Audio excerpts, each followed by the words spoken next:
Good morning. This is Bob Brown. Welcome to BCube Sunday morning.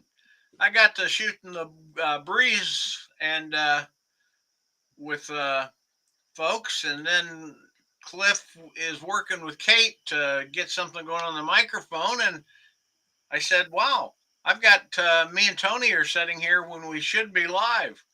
So, Tony, you're stuck with me until Cliff comes back. Uh-oh. And but now, you've ever heard of the Wandering Inn? No, I'm afraid not. Okay, the only reason I ask is because that was the first RPG book I ever read, and I understand that you do those. Yeah. So, what are they? You can tell us that, and then I'll let Cliff have the show back. I will say we have a whole podcast episode about Lit RPG Yeah. that Tony was on. Well, in a nutshell, it's like a game book. Imagine like a fantasy narrative, but the characters in that narrative progress like in levels and experience and whatnot, almost like a Dungeons and Dragons game. But that system is part of the story. It's not outside of it. And one of the key narrative drives in those sort of stories is progression.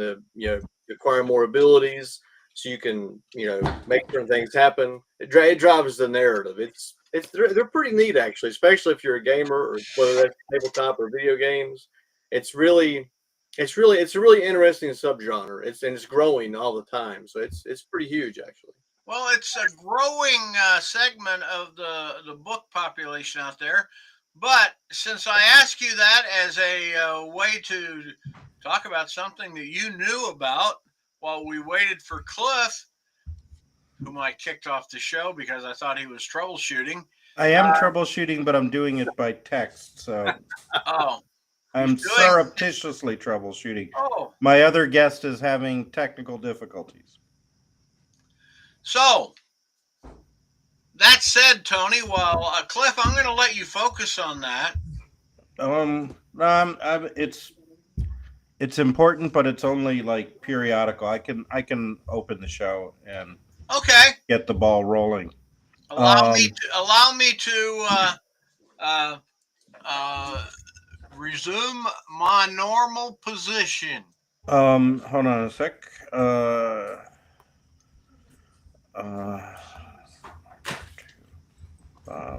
help troubleshoot. I'm asking Kate if I can. Oh, there's Kate. There's Kate. Hey. Okay, guys. Then this is Bob saying hello, Kate. Hello, Tony. Good to see you both. Cliff, you're in charge now. Yep. All right. Okay. Hold on one moment. Oh, I should not have that background noticeable. Okay, Kate, I just texted you a question within the private chat. Anyway, all righty. Hello, good morning. Welcome to BCube Sunday morning, third Sunday. That just rolls off the tongue like Supreme Headquarters of International Espionage Law Enforcement Division.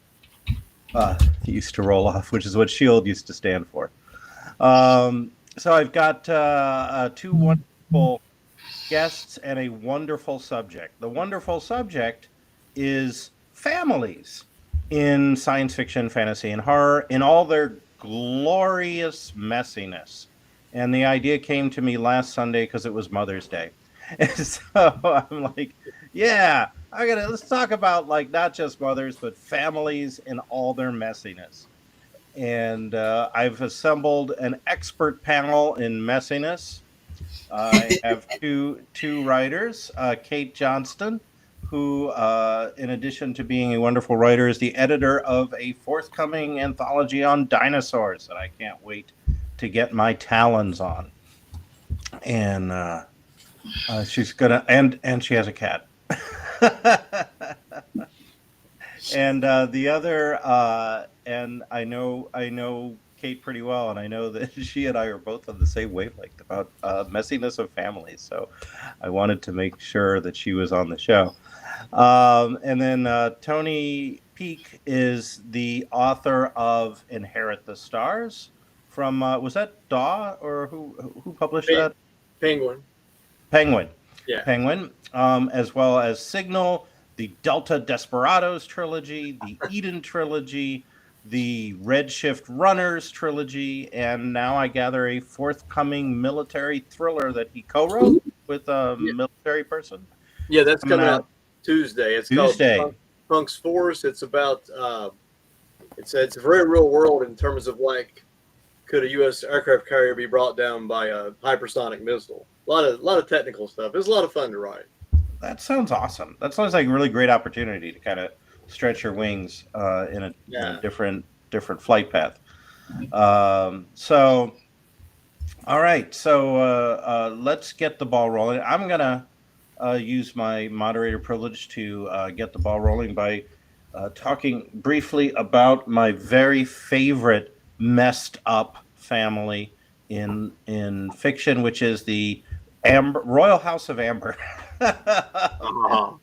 Where you have a bunch of immortal princes and princesses and various and sundry people, each of whom was raised by a mortal mother and a distant, uncaring father who is also immortal, and they decide when he goes missing that they all want to be the king or queen of Amber, and so that doesn't work out well. And on top of it, they don't even realize there's this huge other nation state of the Courts of Chaos that is their enemy, that is fanning the flames, shall we say, of this throne war. And most of them aren't even aware they exist because their dad did such a bad job teaching them international diplomacy. So that's a delight and a joy, and kind of harkens back to the court politics and assassinations of, say, Ottoman Turkey or other really highly dysfunctional systems like that. And each one of them has, horrible trauma and terrible personality disorders as a result of their upbringing. And so that makes just for a fun 10-book and 5 short story read for those who want the whole shebang. Any other favorites out there? Tony or Kate, do you have a very favorite messed up family?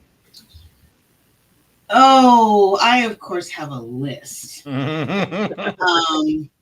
why. So I will go through that really quickly. So I'm going to specialize in queer wacky families. So we're going to start with Heinlein. And I'm going to stop there. Okay.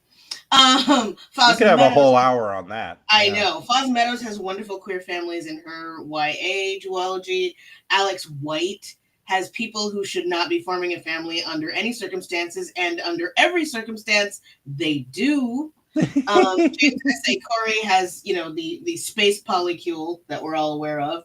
Becky Chambers, another group of people who should not be forming families, and yet they do. Kim Stanley Robinson, unbelievable families. I don't believe most of the yes, I'm the best father that ever was kind of moment. James Tiptree Jr., Houston, do you read? That was a whole planet, brand new families. Mercedes Lackey, Vaniel, Tarma and Kethri. Those are all that. And then Martha Wells, the Empire of the Sun or whatever, the trees with the winged people that were just super great. That's a trilogy, right? It's a trilogy of 5 books, I believe. Oh, okay. Yeah. Somehow she did that way. I only knew about 3 of them. Yeah. The other 2 are really good, though. And then Murderbot, of course. So those are the ones that just came to me at 5:30 this morning when I was awake. Speaking of which, Tony, you come very, very well recommended in the SF community. We have a lot of friends in common. They're like, no, he's great. So good to meet you. Oh, really? Thank you. I didn't know I had a reputation. No pressure. You do. So, someone in the audience, I'll briefly mention the Addams Family, and I'm going to say they were the most functional family on television. I even read an essay about that. The husband and wife love each other. They love the children. They're very supportive.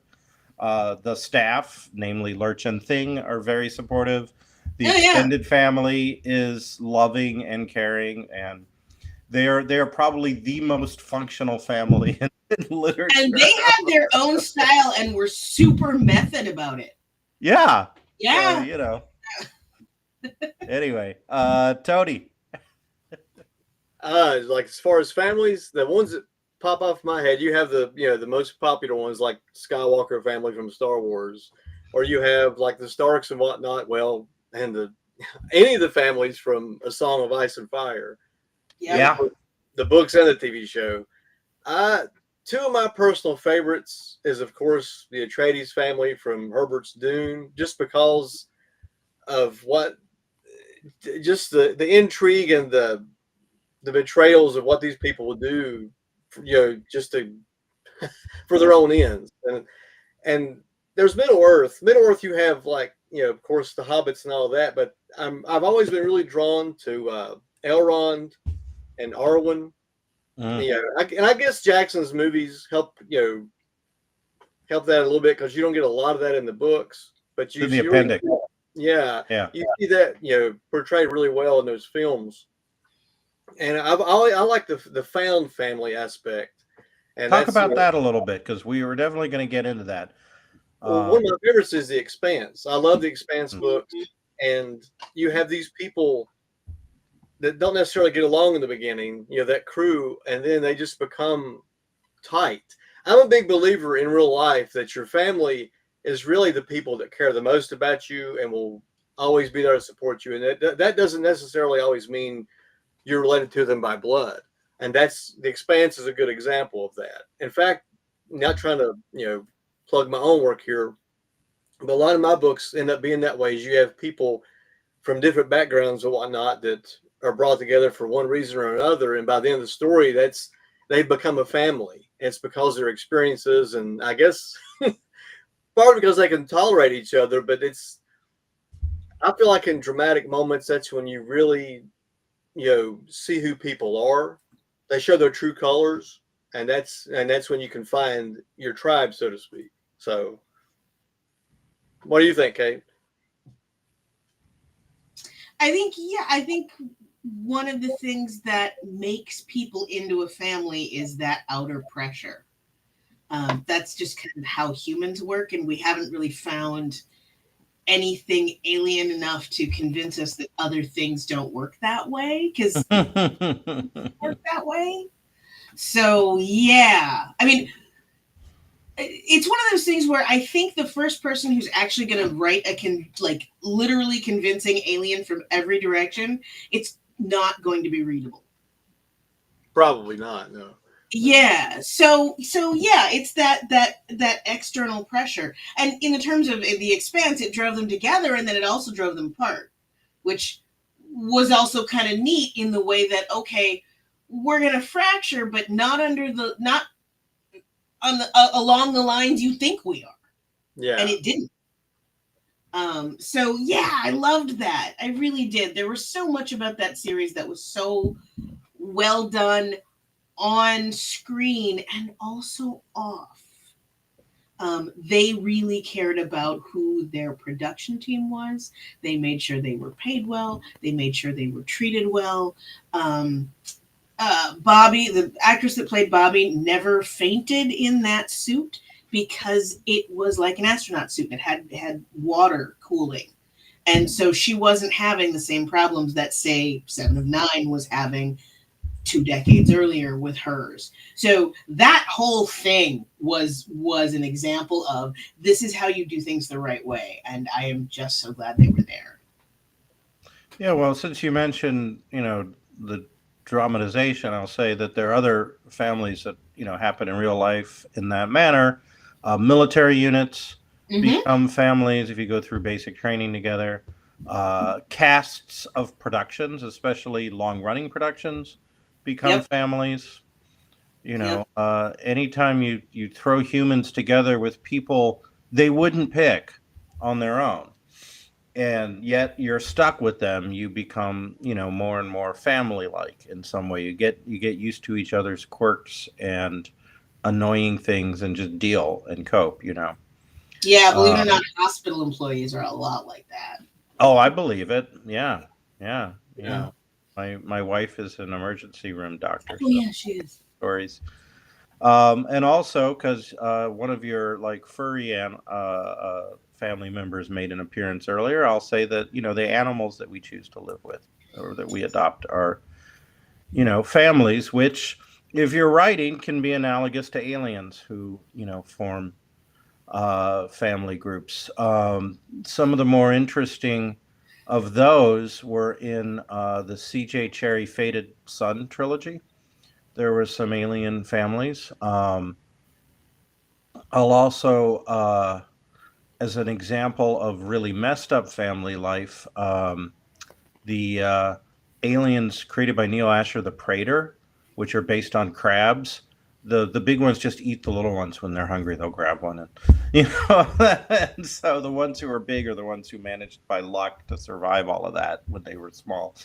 So that's kind of the not good family.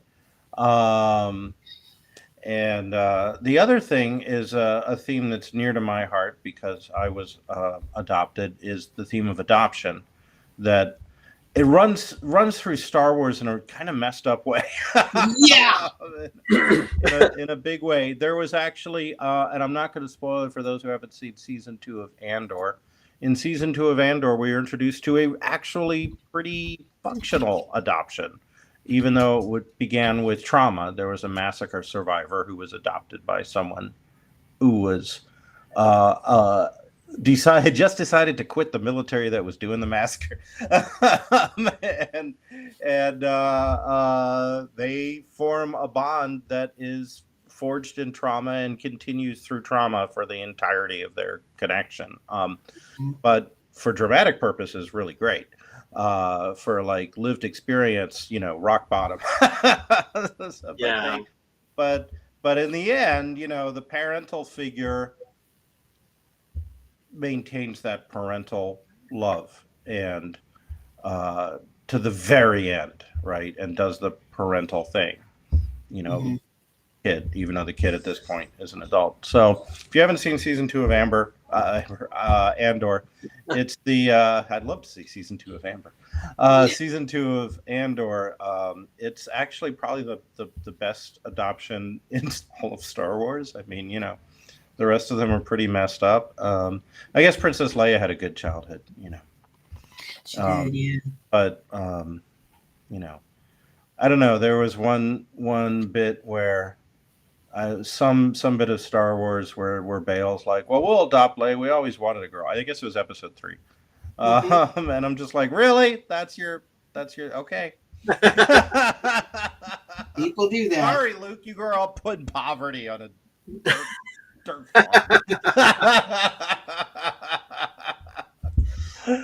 You didn't make the chromosome cut, kid. That's the way it is.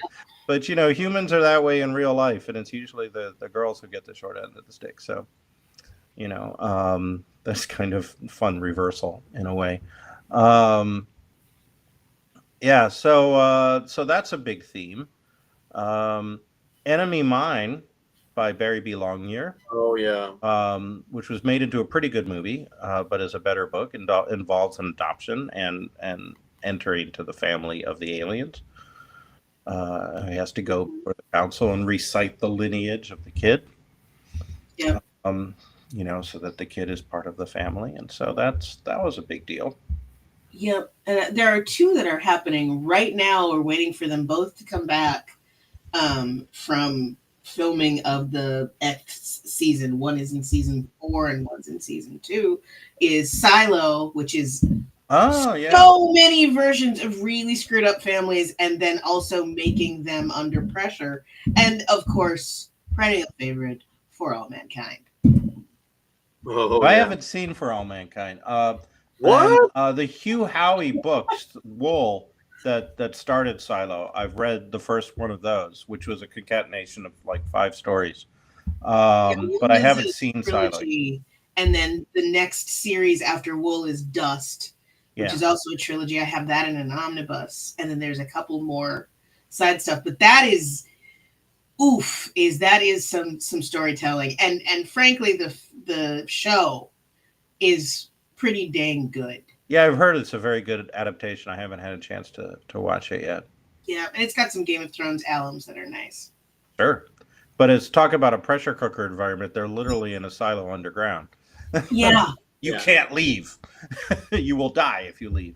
So no, and you're at the mercy of the industrial architecture Mm-hmm. in ways that I have not seen in a lot of places that are set on Earth.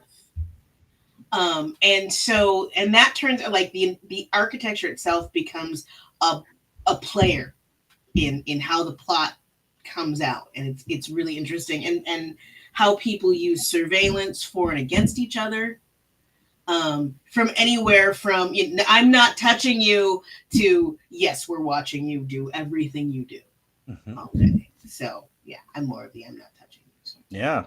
And the whole like inside outside dichotomy is of course extremely strong. You could have set that show on a space station or something. It would have Yes. claustrophobic effect. Yeah, I am often one of the science fiction is not a genre, it's a setting. Because I will read your mystery if it's on a space station. I will read whatever it is, I will read it if it's in space. Movable feast, put it in space. And I'm going to give a shout out to Joe Clayton's Diadem from the Stars series, in which the protagonist gets pregnant and gives birth and has to deal with a baby while still being an action hero. And I'm just like, wow, I did not expect that to go there. She's constantly like, can you hold the baby while I go save the world? I mean, it's like, it's really... Well, wait a second. If that's the case, could Alien count as a dysfunctional family, Yes. film? Yeah, I mean, well, actually, the aliens themselves, the xenomorphs, have a very functional family. They do. From either point of view, that's a family. They you love just each may not other. like They Speak support each family. other. You may not like what it looks like, but that is Speak family. But yeah, especially Aliens is a found family film, and then Alien 3 destroys the found family completely off camera immediately, and I'm just like... Yeah. Yeah, I was listening to an alien-themed podcast where they actually talk about that 3-movie arc and say that, that the third movie is about coming to grips with loss. And like, yeah, that's the most positive spin I've ever heard anyone give it. I mean, it's a good... With the loss of the franchise? Well, the loss of the family, the loss of the people that Ripley cared about. And, I mean... Alien 3 is a good movie if you don't take it as part of a trilogy. I can just stand alone, like come to the... I would have enjoyed it a lot more if it hadn't been Ripley at all and there had been some other character, because to me, when Aliens ended, her character arc ended. Perfect ending. She didn't need to be another movie. And I love Sigourney Weaver, but she did not need to be an alien. I agree. Now, which is why I liked Romulus so much, because not only is it close friends, but there's the family brother sister relationship between Andy and I forget the main character's name at this point. It's been long enough. But the fact that she has this artificial person companion she's her adopted brother, right? Like, she's the only they're each other's family, and they have each other's back in the way of family. And it's really, it's a clearly, and there's 2 brothers, I think, in that, and the fiance or wife or partner of one of the brothers. And so they're a family, but you can see the fractures in that crew where this is a family, and the rest are friends. And that's how they treat each other, right? They're not a cohesive family. And that's what's really interesting in the dynamic. Like the alien crew in the original was more, they had some of the aspects of family because there was that joking, that camaraderie, that office family kind of thing, but it was still just an office family. It was not, and they had the new doctor that nobody liked, right? that where did you come from? We like the old guy, and so that was not quite family, right? And then by the end of Aliens, Ripley has adopted a family, Hicks and Newt, and to an extent Bishop, right? And then in Alien Romulus, the genius, I think, of the setup was that they put these characters together, some of whom were families and some were not. And that dynamic, and then they explored how that under pressure, that dynamic made them act in Because there's like some people in your crew that you will totally risk your life and even sacrifice your life for, and some that you will not. Well, see, that's like depended on whether they were family. That's like Walking Dead, the comics or the television series. Yeah. That's That's an exploration of family, but Yes. you know, let's pick them off one by one, but they're family. Yeah, you know, it was weird. Another Earth, which if you want to watch that, pretty much make sure that you put on your "this is so bad it might be good" hat. But there's a cute little queer romance that is done so well throughout that season, and it's the only thing that's done well. And but it's worth it for that. But the rest of it is the usual I'm having daddy mommy issues that underlies just about every single giant space film. And frankly, if I have to watch one more astronaut deal with his daddy issues while wearing a spacesuit, I'm gonna let the oxygen out of everything.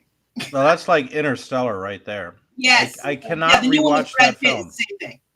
Yeah, I cannot rewatch that film because I want to yell at him not to leave the daughter.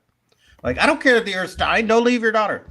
You know? Yeah. Like, And also, come on. so much of the physics of this don't work. No, you're not going to have a 3,000-foot wave on an ocean, you know, that's ankle deep. Like, no.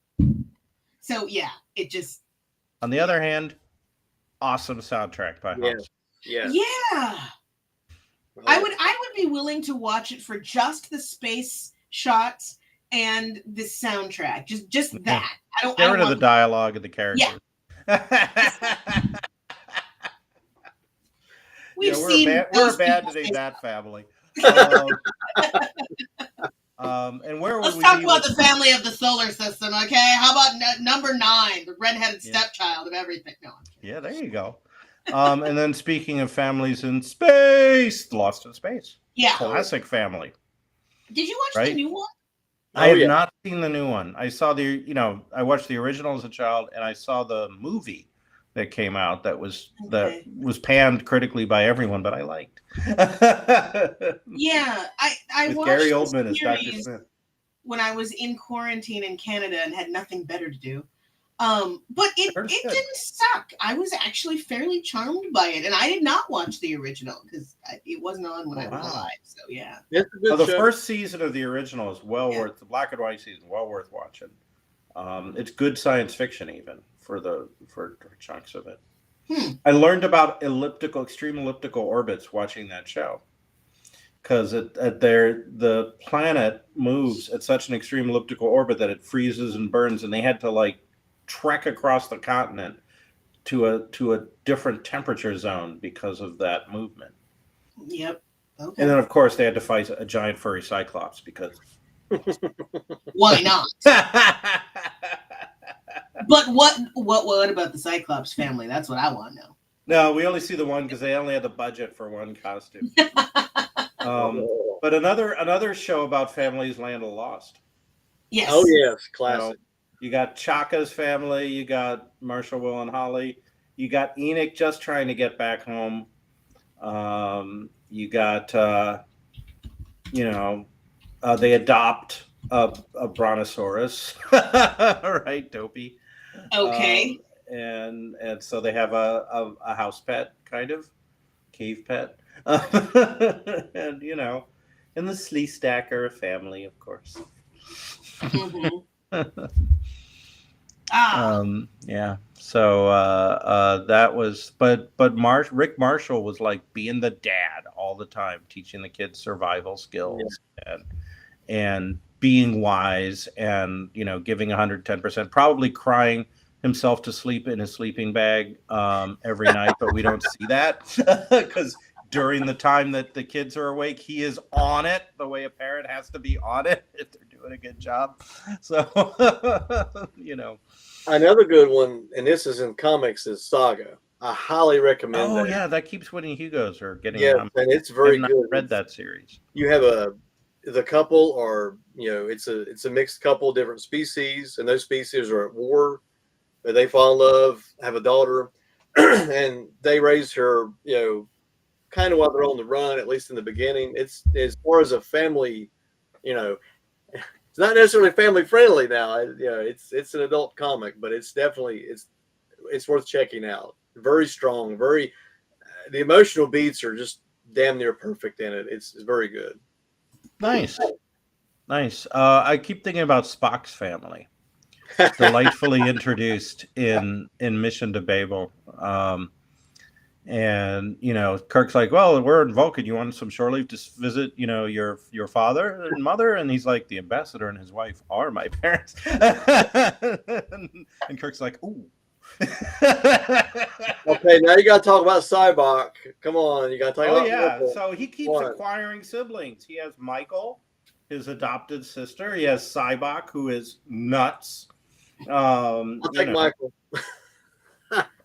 Michael's good. Yeah. So they're one big really messed up. I mean, like, Sarek, right? Sarek he's into bestiality in a way, right? Like he's got a human fetish. And now he has to deal with the results of that, right? And he has trouble coping, right, with this like half human son of his, right? Cybok is evidence that he tried to toe the line and be a normal Vulcan who is attracted to Vulcans. And he got married and he had Cybok and it did not work for him, right? He wanted he wanted a human. He was attracted to humans. And we know this because even after Amanda dies, he has a new human wife in the episode Sarek of Next Generation, which was written by Peter S. Beagle. Mm. He invented the Vulcan emotional Alzheimer's kind of thing, which was, I thought, genius. And so, yeah. Anyway, and Mark Leonard was a fabulous actor and just nailed the role, so he kept coming back. But there was just that was one messed up family, right? And it's because he couldn't reconcile his kink with family life, right? With the necessities of being a parent. And so I think with Michael, he tried to like fully embrace the human. I mean, he liked humans. It's just like the half Vulcan, half humans. He had a big emotional difficulty with, They gave Michael a good ending though, and I was happy to see that because she starts out that series as the renegade, and she feels like everyone's against her, and then she rises through the ranks and gets to the top, and then she I'm so glad they gave her that ending when the series because that was great. Hey, if we're talking about families, she had her family in the crew, the family she left behind in time, in the 23rd century. Yeah, and then her family at the end. I loved that. That was really good. Jenna mentions parent caring for Sarek as he declined was very touching. Yeah, absolutely. That was good. I mean, and Amanda was an amazing mom and spouse, right? My favorite interaction with that character was in, I think, Star Trek 4, when Spock is reconstituted, is trying to sort of relearn his memories, and he's answering all of these questions on this multitasking on this Vulcan multi-screen touchscreen thing, and then the question, "How are you feeling?" And that came directly from his mom, that she'd texted that into the program, and he's like, right, and he has this great conversation with her as a result. I mean, she's just an amazing. She was a good template for like how to be a parent of an adult kid.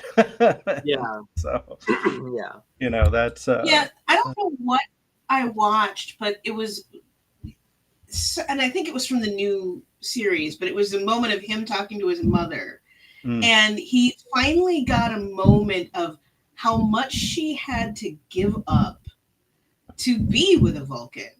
And it was the thing with the Vulcan teapot where it's hot and there's no handles. You just have to grab it. And as a human, she would have felt that burning every single time, and she made it like her ritual to make her husband tea like every day, so she would learn to callus so it wouldn't actually hurt. But just kind of that how do you fit into this reality that is also painful? Mm-hmm. And just, I don't know, as an adoptee, that just made a lot of sense to me. Yeah, and like making the best of the situation is part of families. I think that's core to family, right? Mm-hmm. Because you don't choose your relatives, or whether they're blood relatives or your adoptive family or anything, right? And that's I think that's the difference between friends and family, is that friends you pick. They're like, oh, you also like Land of the Lost. Let's talk, right? Like, or whatever, who's your favorite character? Enix's your favorite character too? Wow, that's great. Uh, so, and fun trivia fact: Walter Koenig, who played Chekhov, wrote the episode that introduced Enoch, and he wanted to call the character Eneg, E-N-E-G, which is Gene for Gene Roddenberry backwards.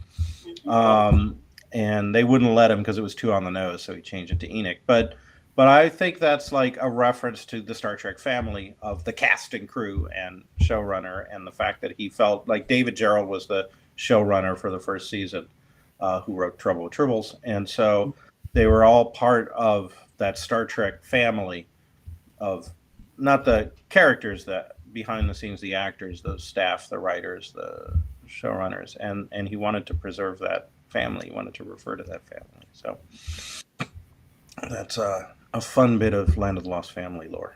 So. Interesting. Yeah. So, but back to books, because we like to talk about books. Who are some of y'all's favorite? I mean, Dune is full of messed up families, right? The whole the Harkonnen family. We could talk about them. Well, and everything they do after that is sort of broken by the way they are broken. Like, even when Leto creates, like his fish speakers, and Siona, who is his like new, not so much amanuensis, but like his new best friend.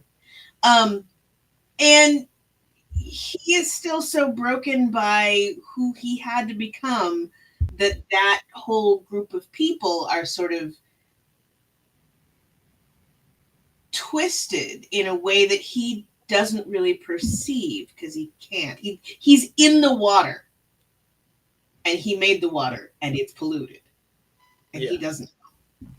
Yeah. So yeah, I'm really interested into how they're going to go any further into this. Yeah. Well, we'll see. Somebody mentioned the Stone family, the Rolling Stones, and other. Yeah, that's Heinlein. Yeah. I see that. We could go into what was the one where the guy was on Mars, and basically his family would be his waterbed. Stranger in a Strange Land? No. Yes. Yeah. Yes. Stranger in a Strange Land. Like Valentine Michael Smith. Yes. And he was so into the waterbed. And now we don't even do waterbeds. I know. What happened to I miss waterbeds. As a kid, I loved like sloshing around on them. Every time we were at a hotel that happened to have a waterbed, I'd be like, yeah, splash. Yeah. And they put in the baffles and they got half as fun. Yeah, I know, right? No, they were like, it was like being at sea. It was so like, and then there were the hotels with the vibrating beds. Those were the early ones. One of my friends figured out, we were on like a school trip or something. He figured out that the thing that charged you money to use the vibrating bed was just a thing that plugged in. You could unplug it and then plug directly to the wall, and the bed would vibrate continuously for free. So we were on that thing for hours, just talking funny and anyway.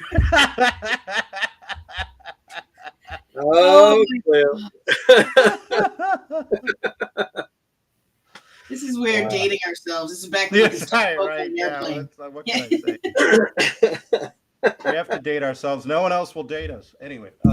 I just got married. I'm good. Yeah, you did. Yeah, Oh my Zane is a nice God. buddy. Yeah. I think All I've right.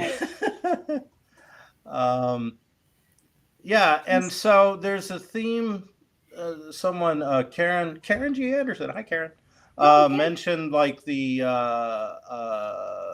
kids with aunts and uncles and stuff that are, and there's a lot of in literature because there's a lot of conflict. There are a lot of broken families that are broken as a result of war or other, large scale industrial accidents or whatever. Superman, right, is a result of, his planet blew up, his family dies, so he has an adoptive family, right? Oh, and then later on his cousin shows up. Okay, well, that's cool. That's family, right? In some versions he has a dog from Krypton. That's family, right? It's family dog.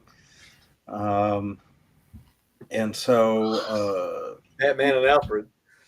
Batman and Alfred are absolutely family. Alfred becomes, surrogate parent in a lot of ways, and he's like looking out for Bruce in ways that Bruce will never notice. He's kind of, it's kind of Jeeves and Wooster. They're kind of a family. Yeah. He's a Jeeves kind of character, Alfred. And the whole Klingon pet thing. All right, go there. I like this idea. I really, really do. Because I want to have pit bulls, and I really like horses, which are like cats but large.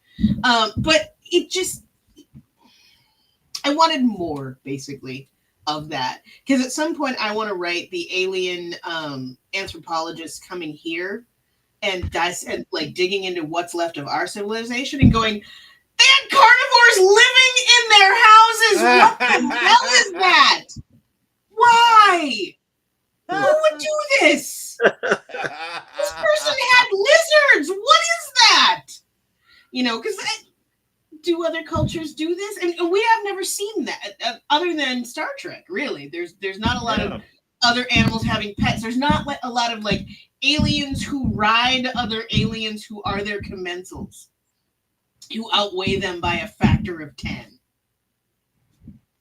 Yeah, there was a Carol M. Schwiller novel. I want to say it was published by Aqueduct, but I'm not sure. It's called The Mount.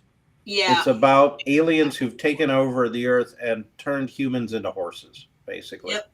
And it's from the point of view of one of these beasts of burden. Yeah. Whose job is to carry the little alien around on their back. Yes, and now Bette Midler is singing in the back of my head. Or Mick Jagger, I'll never be your beast of burden. Yeah.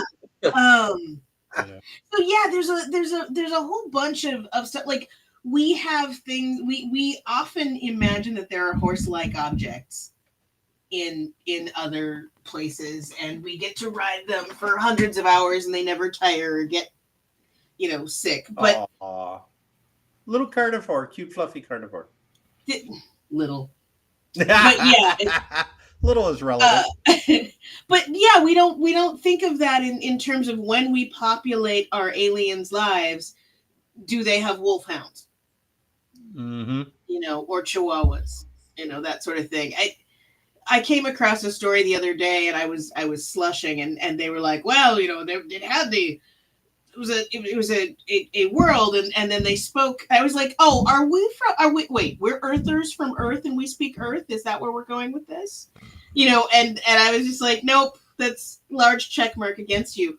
But yeah, there should be something that you actually have to pay attention to. You have to care about how it lives. You have to take care of that entire life cycle. And we don't do that too often enough.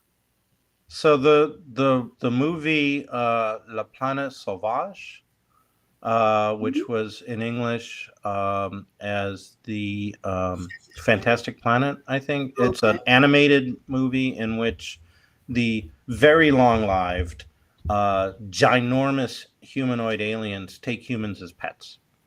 Uh-huh. Transported them to their world, and we live for about their equivalent of like 3 weeks is a human life. Oh, no.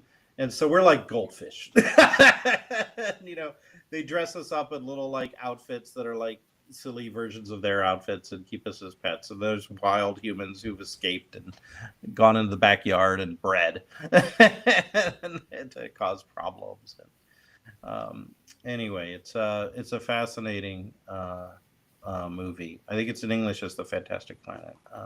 It is definitely in my head canon that Han Solo was Wookiee's pet. Right? Yeah, sure. Yeah. I mean, Chewbacca's lifespan is like 400 years, and he's got a new one. Rey is his new pet, right? Because one died, so he went and picked up another pet. And yeah, Han went to that farm upstate.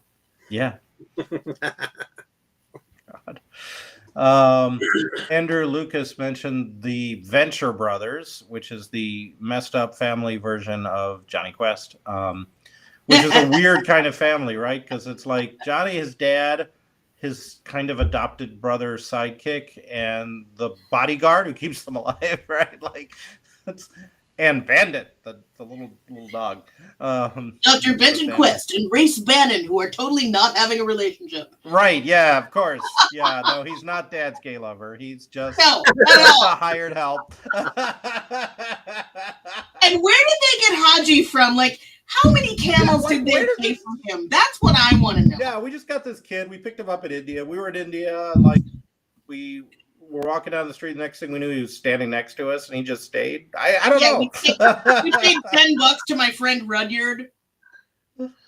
Oh. Wow. Oh my god.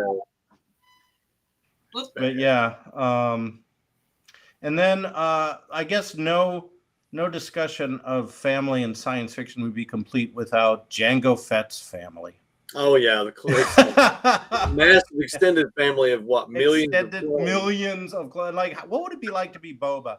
Well, you're the one clone I like. Like, I was so disappointed in that show that they didn't explore much of that. I understand it was about Boba Fett and yada yada. I'm like, you could have had at least one scene where he encountered one of those former clone troopers, you know, and how would he feel? They never explored how he felt about his dad himself being cloned to fight this galactic war that resulted in untold destruction. And then these same people, these same soldiers are the prototype for more or less your, you know, the fascist in white armor you see later as he was grown up. Mm-hmm. The show explored none of that. I'm like, come on, you had so much material and you nothing with and that. Then Bad Batch is great because, you know, they're all literally brothers, and Omega is literally a sister, but it's really a show about, you know, a bunch of bachelor dads and their kid in space, you know. And then the next thing, you know, she's like, oh yeah, I remember when you were born, right? Because she's older than they are, because she doesn't have accelerated aging. And like, that's like, yet she's a kid and they're not kids and they're the dads, and yet she remembers born. And they actually explore that a little bit and how weird that feels for everyone involved. Okay, I also want a mashup future in which the only humans that exist, and there are millions of them, are Jango Fett and Duncan Idaho. Oh no. You can't have the ultimate quiz at Rock with they're trying to set up a household together, and give a shout out to Joanna Russ and give them all one woman. It's right. But it's a female clone of one of them, you know. Yeah. Played by Jason Momoa. Yeah, right.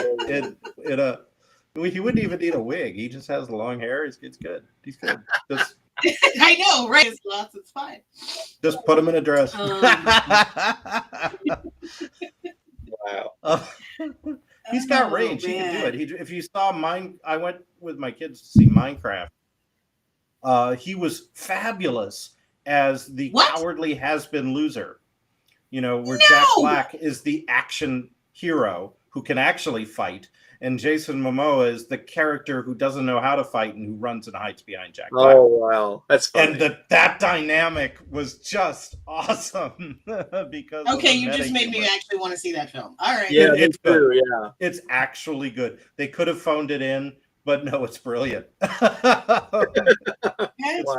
The Jason Jack dynamic, they perfect screen chemistry. Those two, they're just chef's kiss. Wow. Wow. So, and that film's about family. It's about a brother and sister.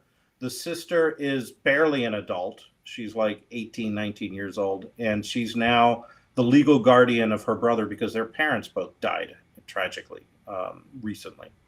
Mhm. And she's moving back to their hometown in Middle America because she can get an actual job that will pay the rent so she can raise her brother, which is now her job as the legal guardian.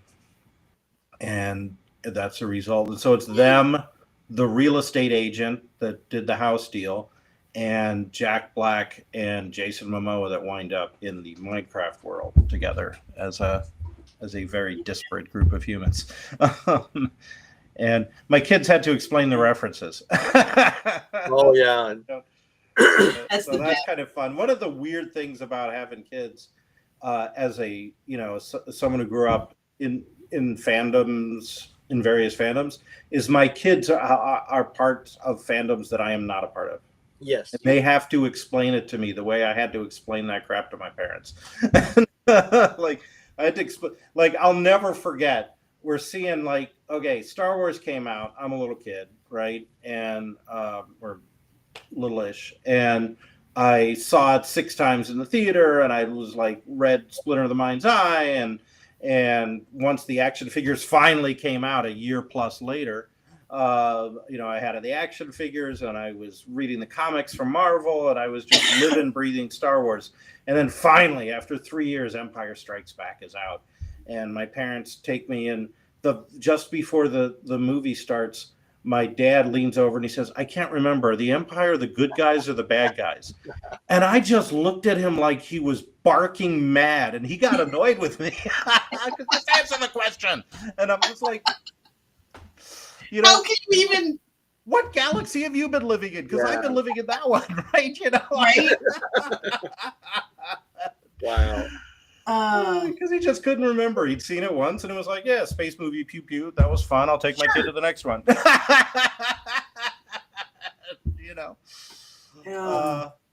Okay, Michelle so Alexander mentions Lilo and Stitch. What a great family movie that is. It's all about CPS, right? Yeah, that's the driving antagonistic force. Even though they mean well and they're trying their best. yep. There's no bad guy, but that's the stressor, right? Mm-hmm. Similar family thing. But in terms of like what just hit the screen and found family, Sinners. I need to see that. I will see that. I've been looking forward to it. It's the end of school year madness, and I haven't been able to go to a movie. But I'm so glad it's successful because that means it'll still be in the theaters when I'm finally able to see it. Yeah, right now I'm crushed between the parents going, "Oh, it's the end of the school year," and all my friends who are teachers going, "Oh, it's the end of the school year." Wow. But yeah, no, that is a huge meditation on who is family, why, what family can and can't do, who you allow in and who you don't, and why, who gets sent out because they didn't measure up, and why. Just, yeah. I didn't even know those themes were in, and I was already fired up. Yeah, big time. And there's one of those things of once you are done watching the film, you will be able to say that one shot, and everyone will know exactly what you're talking about. All right. So my new mission is when I've watched the film, I'm going to give you a call and we'll talk. Yeah. Definitely do that. And I think that was meant to be played by 2 men. I think it was supposed to be Michael B. Jordan and what's his face, the guy who got Jonathan Majors. And they realized that they couldn't make it work with Majors because no one was going to go see it. And so he plays both brothers. Michael B. Jordan plays both brothers. So yeah, but it's there is nothing like that film. I do not like horror. I really don't. And I'm not a big fan of science fiction horror, although that's the only kind of science fiction we get is horror on screen for the most part. And I'm going back to see it again in IMAX. That's what I'm saying. Sure. There was I'm gonna have to look it up. There was a indie film with Pedro Pascal, I think Prospect or something like that. Yeah. I need to watch that. I've had it on my list for months. It's on my list too, and I haven't. I saw it in the theater when it was there for 2 seconds. And it's about family. Yeah. It's about a young, like a teenage girl, a young middle school age girl, and her dad, who are prospectors, and they go to this planet that is the last one on the line, and is about to be no longer. They're like closing dump gate because it's not profitable. Yeah. And so it's their last chance to get this one material that's only available on the planet. And there's some devastating things happen to that family, and then new found family results. And it's all about family, that movie. Cool. And while we're talking Pedro Pascal, The Mandalorian is about family. Oh, yeah. Fantastic Four, that's a family coming up. Well, and I wondered whether Prospect is sort of The Last of Us without zombies. It is. Yeah. Okay, because it covers a lot of the same ground. Yeah. It is in some ways. And, The Last of Us is The Mandalorian with his helmet off. Yes. Right. And The Mandalorian is Lone Wolf and Cub without the samurai. Okay. Good to know. So yeah. Anyway, we're gonna welcome Bob back, but before I let Bob talk, I'm going to ask my wonderful panel my usual final question, and we've had it partly answered, at least by Tony.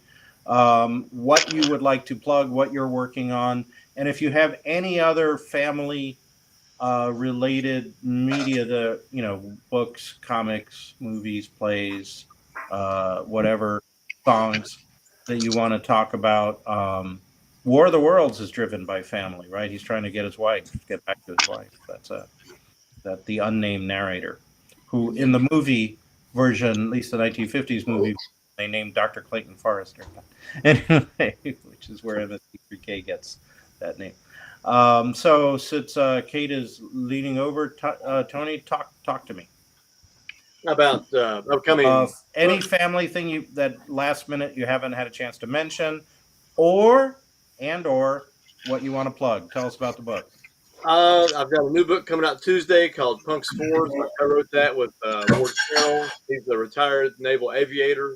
It's a military thriller, not really on the family subject, but it's for its military personnel forming a family. I think it fits that. I've got a military SF coming out in June called Signicore, and it's definitely along the lines of a found family. And that one influence in that for that series was All Quiet on the Western Front, where you have the main character goes back home and he doesn't even, it's like he doesn't understand civilian life anymore, and he goes back to the front. Well, I took that for my story, and it's not really that sort of sad ending, but like his real family is in the unit at that point, because of their experiences and whatnot.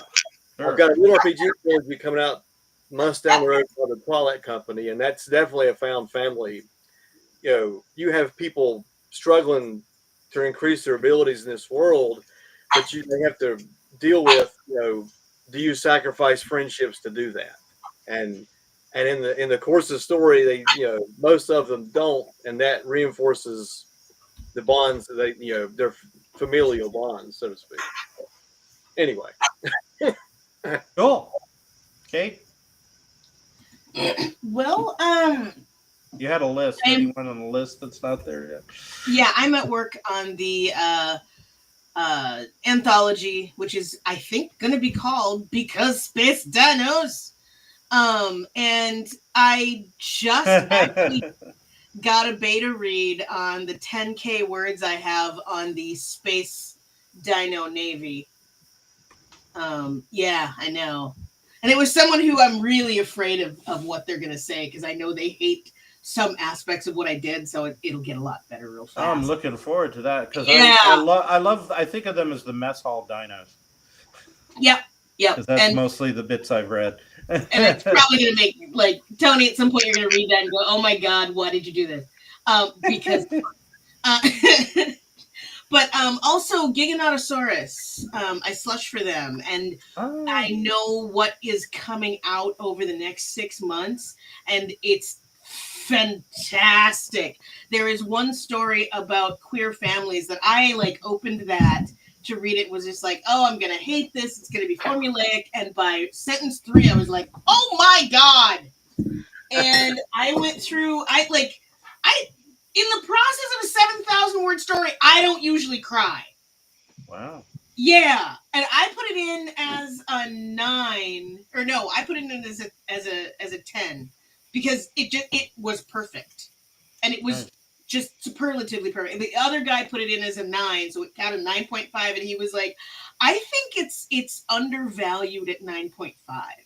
Yeah, and the editor read it and was like, oh yes, we're buying that. So I don't know when it's coming out, but it's coming out in the next 6 months, and it's fantastic. So every so often, go to Giganotosaurus, check out their stuff. It's amazing. I look forward to it. All right, Bob, you're on. Oh, good to know. Hey, Kate, glad to see you again. You too, Tony. And I someday we'll have to do a show about them RPG books. Lit RPG. Yep. What do you call it? Lit, as in literature, RPG. Role-playing game. Well, I'm not yeah, I got nothing there. I just know that the people seem to like it. But yeah, we did also do it last year. We did a BCube Sunday morning on lit RPGs with Tony. And who was the other guest? He was a big name in that. James Hunter. Yeah. Well, anyhow, just a sobering reminder, though, of the world that we are living in today, that BQ Press takes no delight in pointing out to you. But just remember that we are now in a world where SNAP benefits, food stamps, are fading away into nothingness. Head Start programs that gave so many children a chance to enter the school system on an equal footing with their peers is obviously not worthy of funding underneath this new fascist regime we seem to have gotten.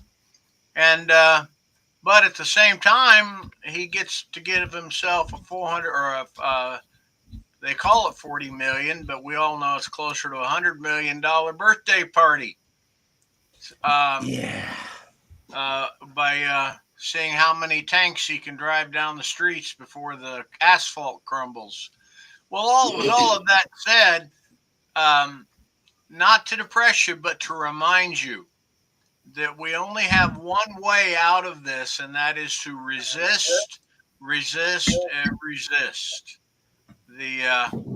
And vote in the midterms. Vote in the midterm, because I can tell you this. I'm still not even sure the midterm election is going to be allowed to be happening because of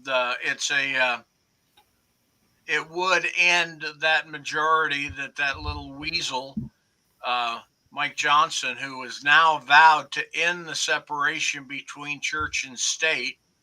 Surprise, surprise, surprise.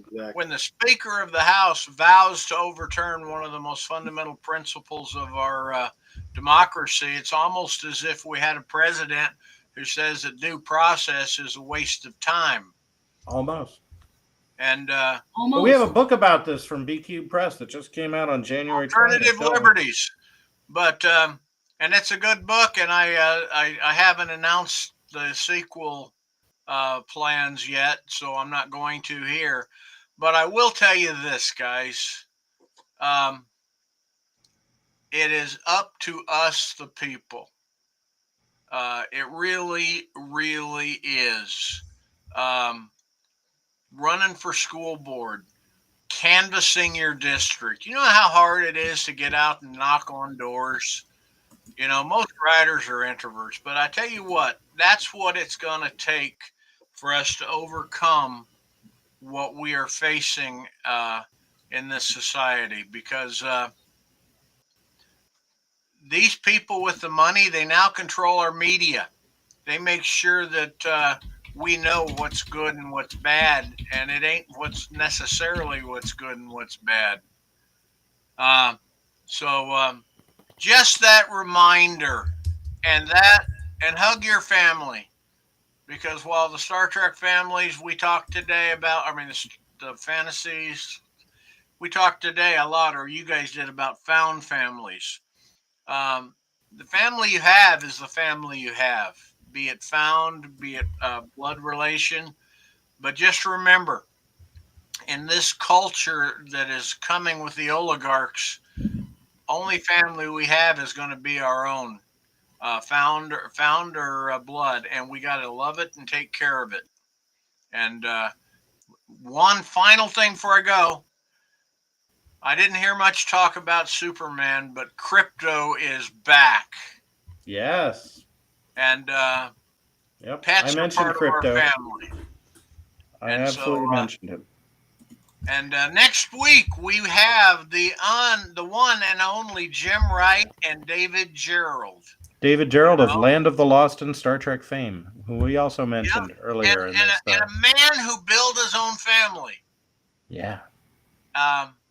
He did it the hard way, and he did a fine frickin' job of it. And kudos to him. So that said, y'all take care.